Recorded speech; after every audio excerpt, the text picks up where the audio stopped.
네, 지난해 11월 배우 겸 가수 나나 씨 자택에 흉기를 든 남성이 침입한 사건 저희도 전해드렸었는데요. 최근 이 사람이 나나 씨를 역고소했다는 사실이 알려졌습니다. 일단 기억 못하실 수 있으니까 당시 사건 내용부터 좀 짚어볼까요? 네, 그렇습니다. 지난해 11월 15일 경기 구리에 있는 나나 씨의 자택에 한 흉기를 든 남성이 이 사다리를 타고 베란다로 침입해서 강도 행각을 벌이는 사건이 발생을 했습니다. 당시 남성은 나나 어머니의 목을 졸랐고요. 어머니의 비명을 듣고 잠에서 깬 나나 씨가 남성과 몸싸움을 벌였습니다. 이 과정에서 남성도 상해를 입었는데 경찰은 나나 씨와 어머니의 행위는 정당방위로 판단을 했습니다. 이후 이 남성은 강도상해 혐의로 구속이 됐고요. 그런데 12월에 돌연 나나 씨를 살인미수 혐의로 고소한 것으로 알려졌습니다. 자, 저희가 오늘 이 사건을 전해드리려고 하는 이유가 있습니다. 체크포인트 짚어보죠. 강도에게 온 편지입니다. 예,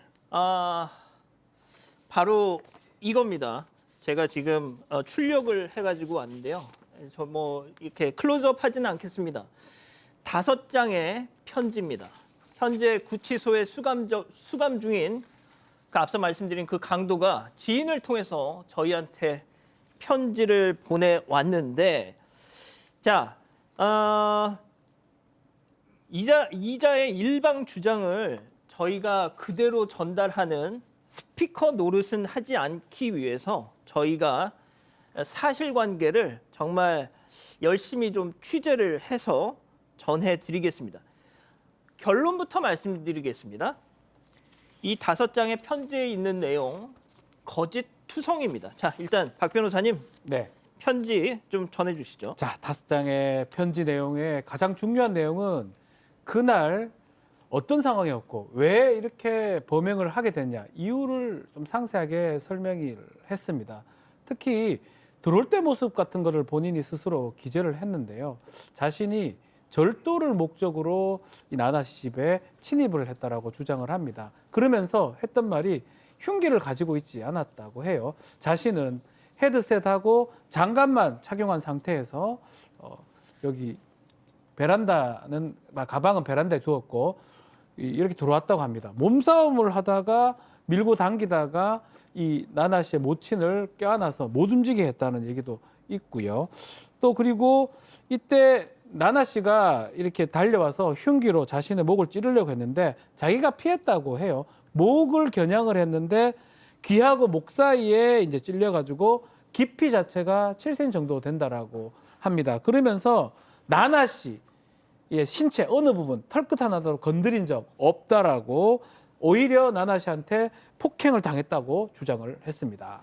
자, 방금 박 변호사님이 말씀해 주신 그거 있잖아요. 자신의 귀와 목 사이에 흉기로 7cm를 찔렸답니다. 진짜 이 편지에 그렇게 돼 있어요. 찔렸다고 돼 있습니다. 7cm를. 교수님, 여기에 7cm를 흉기로 찔리면 즉사입니다, 그거는. 그러니까 7cm가 들어갔다라는 거죠? 7cm가 이렇게 긁혔다는 것도 아니고 들어갔다.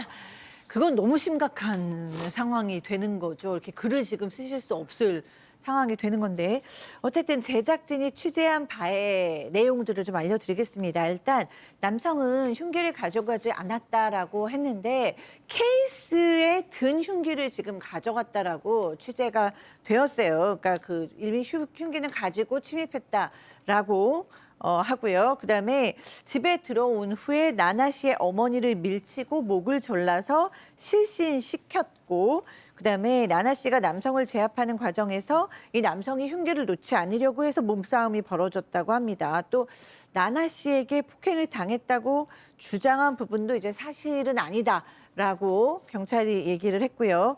그다음에 나나 씨가 남성이 준 흉기를 빼앗으려고 하면서 대치 상황이 되었고 그 과정에서 몸싸움이 있었다고 합니다. 그리고 경찰에서도 이 부분이 명백한 정당방위다라고 인정한 상황이었습니다.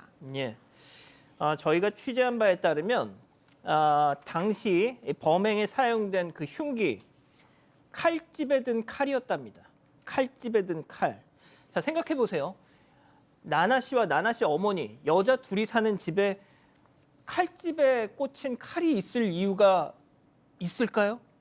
자, 그리고 정말 이 강도가 들어와서 그 막 긴박한 상황에 칼집에 꽂혀 있던 칼을 뽑아서 그거를 가지고 나나 씨가 자기에게 공격을 했다? 자, 일단 저희가 이제 편지 내용을 하나하나 저희 취재를 하면서 중간중간에 너무너무 구멍이 많은 겁니다. 자, 김하나 아나운서. 이 강도는 첫 번째 경찰 조사에서는 본인이 흉기를 들고 와서 범행을 하려고 했다. 초반에 알려진 그 사실을 다 인정했어요. 근데 돌연 진술을 바꿨습니다. 편지에 그 이유도 적혀 있잖아요. 네, 맞습니다. 이 편지에 적혀 있는 남성의 입장을 차근히 정리를 해드리면요. 이 남성은 어머니의 병원비 때문에 돈이 필요해서 나나 씨의 집에 침입을 했고 나나 씨 모녀에게 제압을 당한 이후에 이 사실을 사실대로 이야기하고 사과를 했다고 합니다. 그랬더니 나나 씨 쪽에서 남성이 필요하다고 하는 이 4천만 원은 우리한테 돈도 아니니까 경찰에 흉기를 가지고 침입했다라고 진술을 하면 필요한 돈을 주겠다. 이렇게 제안을 했다는 겁니다. 그러니까 나나 씨와 어머니 측에서 그렇게 제안을 했다는 거예요. 이 남성이 그 말을 믿고 경찰 조사에서 합의한 대로 진술을 했다는데 그런데 유치장에 들어간 뒤에 나나 씨와 어머니가 상해 진단서를 제출했다는 소식을 듣고 뭔가 크게 잘못되고 있다고 느꼈고 그래서 진실을 밝히기 위해 편지를 쓰게 됐다라고 주장을 했습니다. 자, 그러니까 이자의 주장은 어머니 병원비 4천만 원을 나나 씨한테 받는 대가로 경찰에 흉기도 내가 들고 갔고 난 진짜 강도짓을 하려고 한 것이다. 이렇게 진술하기로 양측 간에 약속이 돼 있었는데 막상 이렇게 구치소로 가니 저쪽이 약속을 어겼다. 네, 그 주장입니다. 30분 동안 그러한 합의를 하려고 시간을 끌었다고 하고요. 저희가 또 확인을 했습니다. 나나 씨 측은 완전 다릅니다. 이 사실 부상을 입고 뭐 이러고 있으니까 그 자기 좀 살려달라고 요청을 했었고요. 나나 씨의 모친 같은 경우는 신고하지 말고 좀 그냥 그냥 이게 응하려고 했는데 나나 씨가 이건 안 되겠다. 신고를 해야 되겠다. 흉기를 갖고 있었던 그런 것들이 안 된다고 생각을 했던 것 같고요. 그 이후에 남성이 구속이 되니까 진술이 완전히 바뀐 걸로 보입니다. 특히 지금 살인 미수로 역고소를 했거든요. 예. 이거는 뭐냐 하면 예. 뭐 자신이 나나가 흉기를 휘둘러서 죽을 뻔했으니까 살인 미수다라는 주장인데 실제로 구속이 되면 옆에 이제 재소자들이 많습니다. 아마 조언을 아마 들었을 것 같아요. 그러니까 구치소 안에 같이 그렇죠. 있는 그 선수들한테 카운셀링을 받는다. 그럴 가능성이 매우 높습니다. 강도상해죄가 형량이 매우 높습니다. 근데 이거를 피할 방법은 뭐 정당방위라든지 어떤 합리적인 이유가 있다면 만형이 떨어질 수도 있고요. 뭐 그런 것들을 아마 조언을 들었을 것으로 지금 보이고 그래서 정당방위 주장을 하면서 나나 씨가 나를 죽이려고 했다라고 얘기를 하는 게 아닌가 있고요. 특히 또 연예인이지 않겠습니까? 그래서 종종 일어나는 일이기도 하고 요거는 사건 결과를 좀 지켜봐야 될 것 같습니다.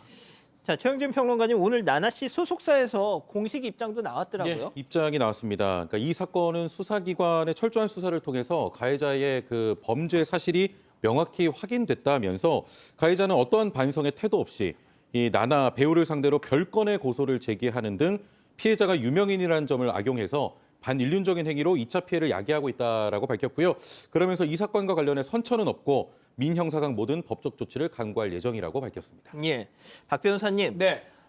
이 자의 주장을 일단 뭐 맞다고 가정을 할게요. 진짜 자기는 도둑질만 하려고 빈손으로 들어왔어요. 지금 그 강도의 사진도 저희가 입수를 해서 지금 보여드리고 있는데, 자, 그렇다고 치죠. 자, 그런데 자정에 여성 둘만 사는 곳에 괴한이 침입했습니다. 100번 양보해서 비무장 상태로 들어왔다고 쳐요.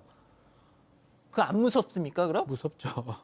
그러니까 만약에 그 말이 맞다고 하더라도 나나 씨 행동이 처벌받을 행동이 아닐 거예요. 그게 다 맞다고 하더라도 당연히 무섭다고 봐야 될 것 같고 저는 오히려 이 주장이 검증이 거의 될 것 같아요. 검증이 된다 그러면 고소를 했지 않겠습니까? 무고죄 또 다른 범죄가 하나 더 성립할 가능성도 배제할 수 없다. 아마 수사기관에서는 쉽게 이 모든 것을 가려낼 수 있을 것이라고 생각됩니다. 교수님, 그리고 말이죠. 이자가 이제 뭐 지금 이 편지에서는 자신의 어떤 불우한 가정 상황, 특히 뭐 어머니의 뭐 병원비 이 얘기를 하고 있어요. 그런 돈이 필요해서 남의 집 담을 넘는 사람들 많습니까? 어머니를 낫게 하기 위해서 도둑질을 하고 강도짓을 한다는 건 말이 안 되죠. 게다가 젊은 남성인데요. 어디 가서 정말 노동을 해서라도 어머니를 치유해 드릴 수 있으려고 노력할 수 있고 또 주변에도 선한 마음으로 도움을 구했으면 주변에 있는 사람도 돕을 수 있을 거라고 생각합니다. 절대로 어머니를 위해서 내가 이런 행동을 했다라는 것으로 합리화될 수는 없는 상황입니다. 예, 이 5장의 편지 무슨 생각으로 누구에게 조언을 받고 이런 걸 써서 또 저희한테 이렇게 보냈는지는 모르겠습니다만 오히려 자승자박이 될 거라는 게 박 변호사님의 주장이었고 생각이었고 저희 생각이기도 합니다. 여러분과 함께 울고 함께 분노하겠습니다. 지금 사건 반장에 제보하십시오.